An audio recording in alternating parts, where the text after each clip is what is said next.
Managing Director du think tank OCP Policy Center. Vous savez que le Maroc est le premier investisseur africain en Afrique de l'Ouest et que le Maroc est dans certains pays aussi le premier investisseur pris globalement. Le commerce du Maroc avec l'ensemble du continent africain, ECOWAS représente 30% de ce commerce qui donc est en phase d'accélération rapide. Donc nous avons publié plusieurs papiers sur ces questions-là. Il y a aussi des gains très importants à attendre pour l'ensemble des deux parties, c'est-à-dire Maroc et ECOWAS, à une intégration encore plus approfondie. Et notamment l'intégration et la construction de chaînes de valeur autour d'industries plus complexes, type aéronautique, automobile, dans lesquelles on peut penser que certaines activités qui sont aujourd'hui faites au Maroc pourraient demain être également faites en Afrique, tout en les intégrant dans la fabrication du produit final. Donc je pense que cette volonté d'adhésion, elle est aussi très pragmatique.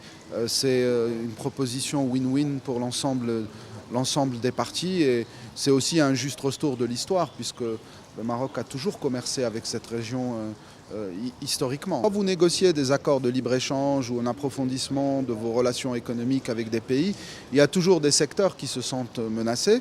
La même chose, on a eu les mêmes dynamiques ici au Maroc quand on a signé l'accord de libre-échange avec l'Union européenne. Mais ça se gère dans le temps. On peut imaginer pour les produits fabriqués localement, un démantèlement tarifaire progressif dans le temps avec des mécanismes de compensation. Donc ce sont des choses que les négociateurs commerciaux connaissent très bien. Il peut y avoir des mesures de sauvegarde, il peut y avoir tout un tas de mesures qui permettent de gérer, si vous voulez, les inquiétudes des uns et des autres. Et de toute façon, ce type d'intégration ne se fait pas du jour au lendemain. Donc ça fera l'objet de discussions. Mais sur le principe général, et nous sommes en train de préparer un travail de recherche sur cette question, sur les effets donc, de cette intégration approfondie et du démantèlement tarifaire sur l'ECOWAS et à la fois et le Maroc. N'oubliez pas que tous, ECOWAS, Afrique en général, Maroc également, nous sommes beaucoup ouverts au commerce international. L'Afrique de l'Ouest est extrêmement ouverte, notamment votre commerce avec la Chine a très fortement augmenté ces 15-20 dernières années.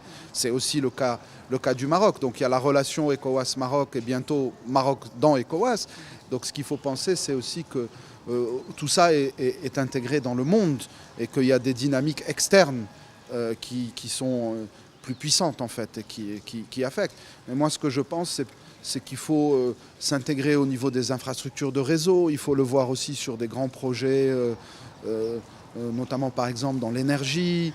Vous pouvez penser à l'intégration des chaînes au niveau des chaînes de valeur pour la fabrication d'un produit fini, pour les services. Il y a une grande dynamique par exemple des call centers au Maroc, mais qui est aussi en Afrique de l'Ouest. Donc on pourrait voir émerger des entreprises plus fortes qui auraient une plus grande place dans le monde. Vous voyez, il faut penser ces choses en dynamique et pas en statique.